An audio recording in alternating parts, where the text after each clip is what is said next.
欢迎来到新兴消息频道，请订阅频道，所以大家不要错过当天最热门的新闻。我们今天的时事通讯包括以下内容：赵丽颖出狱后身价飙升，向阳花或成2024年最大黑马。赵丽颖新片《向阳花》来袭，30亿票房不是梦。暑期档电影市场如火如荼，好戏连台。沈腾、马丽领衔的抓娃娃一周狂揽15亿，霸气开启2024年票房大门。这对票房保障组合真是神仙打架，其他电影纷纷避其锋芒，要么提档，要么后撤。眼看喜剧片《抓娃娃》成为今年首部票房黑马，后续大片摩拳擦掌，准备分一杯羹。从乌尔善的漫改到张若昀的科幻，再到陈思诚的悬疑，好片接踵而至，观众都要看花眼了。就在大家翘首以盼之际，贺岁片之父冯小刚突然官宣新作《向阳花》，这回他终于摆脱了喜剧标签，携手85后花旦赵丽颖，共同打造一部女性题材电影。在网剧电影接连扑街的当下，冯小刚能否王者归来？赵丽颖又将带来怎样的惊喜？让我们一探究竟。当张艺谋、陈凯歌等老牌导演稳扎稳打之时，冯小刚似乎有点着急了。昔日的贺岁片之父眼看话语权渐失，这次终于下定决心转型。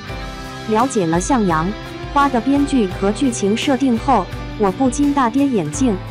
故事看似简单，3个陌生女人意外相识，携手走出人生阴霾，但细品之下却别有洞天。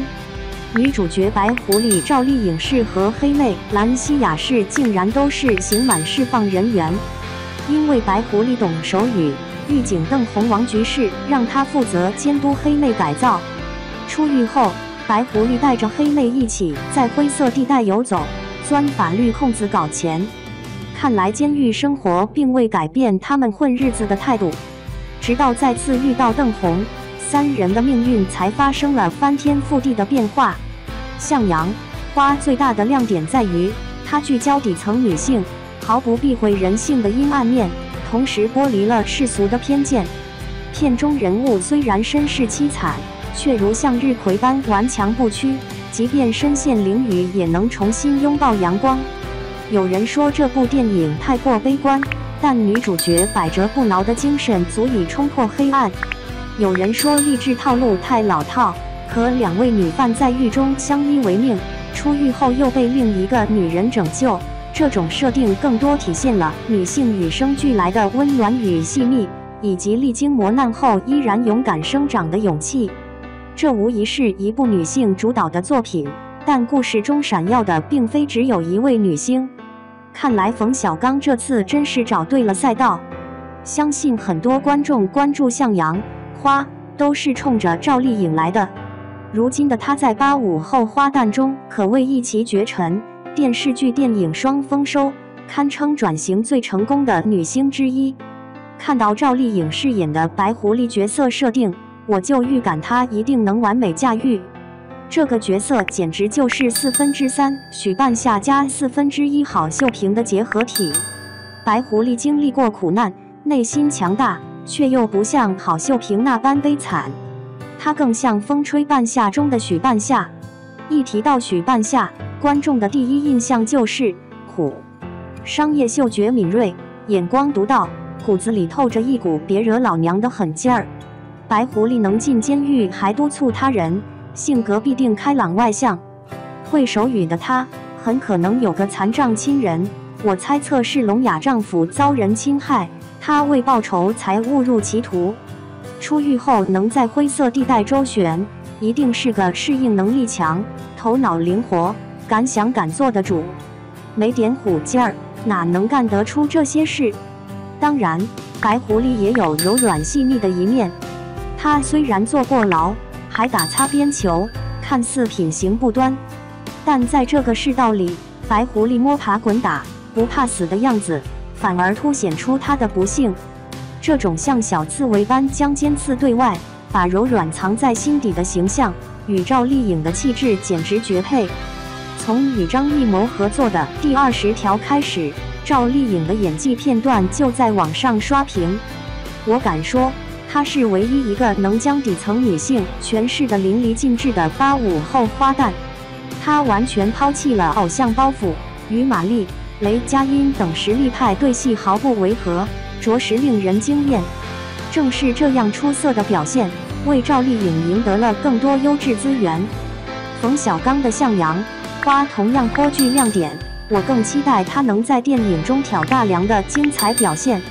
其实《向阳》花对冯小刚来说也很重要，近年来他的作品口碑直线下滑，他也急需一部作品证明自己的实力犹在。从《非诚勿扰3》中的舒淇、葛优到《向阳》花里的赵丽颖、王菊，合作演员咖位的落差已经说明了他目前的困境。如今的观众对喜剧已经不再青睐自我吹捧或过于虚浮的形式。虽然冯小刚的喜剧风格不再吃香，但他讲故事的本领和拍摄手法在电影圈仍是一流水准。一旦《向阳》花失利，赵丽颖还有其他电影作品可以证明自己，而对冯小刚的打击恐怕会更沉重。但如果《向阳》花大获成功，冯小刚就能在女性题材上开辟新天地，完全有可能重回与张艺谋同台竞技的高度。总的来说，《向阳》花潜力巨大，有望创造票房奇迹。冯小刚的导演功力毋庸置疑，赵丽颖的演技也日臻成熟。这部聚焦女性犯罪的电影，不仅能引发社会思考，还能为观众带来全新的观影体验。相信在冯小刚的指导下，赵丽颖会有更出色的表现。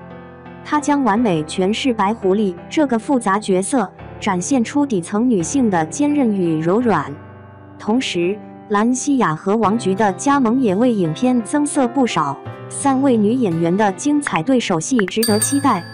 向阳花不仅是冯小刚的转型之作，更是赵丽颖在大银幕上的又一次突破。这部电影有望成为今年最受关注的女性题材作品之一，甚至有可能突破30亿票房大关。让我们拭目以待，看赵丽颖如何在银幕上绽放出耀眼光芒，向阳而生，逐光而行。